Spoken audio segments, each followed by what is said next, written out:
now it's time to talk Batman once again. That's right, we're talking Batman video games. But this isn't just any video game of Batman. This is Batman Arkham Origins. Now I know what you're all thinking, of course. As I said before, it's a prequel to these two gems, Batman Arkham Asylum and Arkham City. These two games were masterpieces. This one pretty much laid the ground with the Asylum on the island, which is sort of like an Alcatraz, but of course, for all of you comic book fans, and of course, die-hard comic book fans of Batman, it's no surprise that it exceeded all expectations. Of course, there were other great Batman games beforehand, like Batman on the NES based off the Tim Burton movie and the follow-up Batman Returns on the NES, but of course the even superior beat 'em up on the Super NES. Then of course this came around, and boy did it exceed all expectations and blew my mind. I mean, it really made you feel like Batman, the Caped Crusader himself.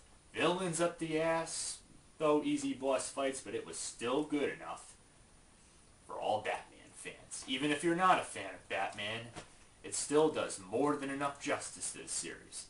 Now, I guess you can say we're taking a trip back to the past with this one, even though it's the next game in the series. Though it takes place before these two games, Batman Arkham Origins. How does it fare out? It depends on what you're expecting. And of course, after playing these two games, which pretty much blew our minds, pretty much, how can this one do any more justice if the justice has already been served? Well, it hasn't really exceeded these two games. It is inferior. But before you stop the video and write your criticizable remarks and comments, let's be fair.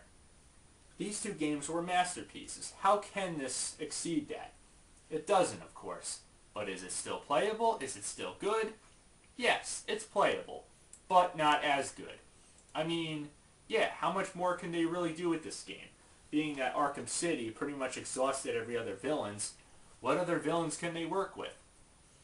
How about Deathstroke? If you saw the first teaser trailer, it looked awesome. And boy, he's got to be one of the hardest boss fights of all times. Not to jump the gun, but man. It takes a lot of precision, patience, and, well, for me, I had to go around getting armor. Because, well, after failing several times, and I mean several times, I had to go back and pretty much start the game over because, of course, I couldn't exit. And I had to get all the armor upgrades as much as possible, because let me tell you, you're going to need it. Not to spoil the game or anything for you, but you're going to need it, alright, unless you have the patience of a god to beat this guy, because he is one of the hardest. And, of course, you got Bane, and you actually fight Killer Croc, unlike Arkham Asylum, where you just try to dodge him.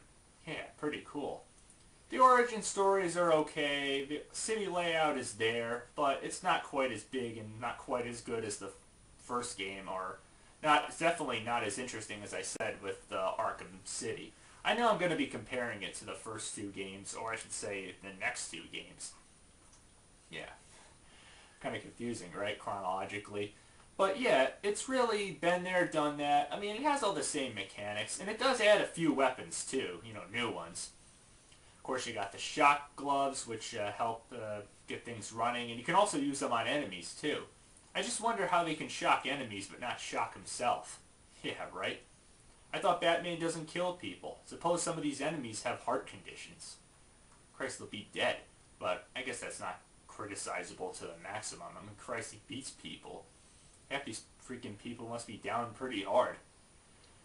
And you got the typical fighting style, so on, so forth. It's been there, done that. You got the boss fights.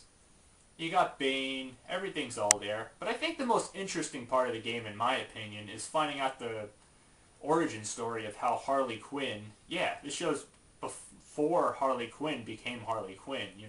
The Joker's sidekick and love interest. Even though they had pretty much a twisted love relationship. And how she first meets up with the Joker. This I thought was pretty interesting, in my opinion. And of course, for some weird reason, you gotta play as the Joker in this weird, twisted level. Of course, they couldn't count the Joker out of this one, and I was like, oh boy, which game doesn't have the Joker? I mean, of course, the Joker to Batman is like Lex Luthor to Superman. They just couldn't leave him alone, could they? But not to really rain on this game or anything, it's still a good game. It's worth at least a rental, if you can get a rental, or at least one try. But obviously, I'd recommend these two games first. But now that I got this one, and even though it's after this one, and if I put it on my shelf, which order should I put it in? Should I put it after or before? I mean, because it takes place beforehand. So, obviously, I guess that's where the word prequel comes in.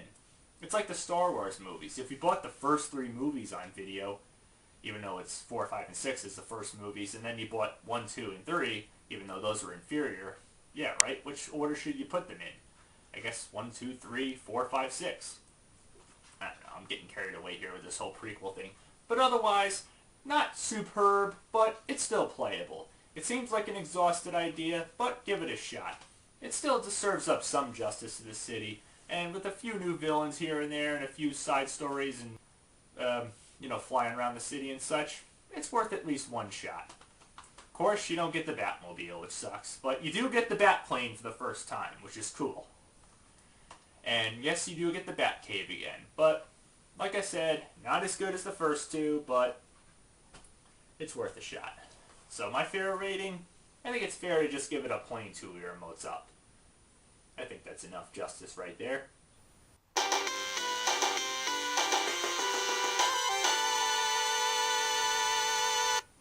So, till next time, happy gaming.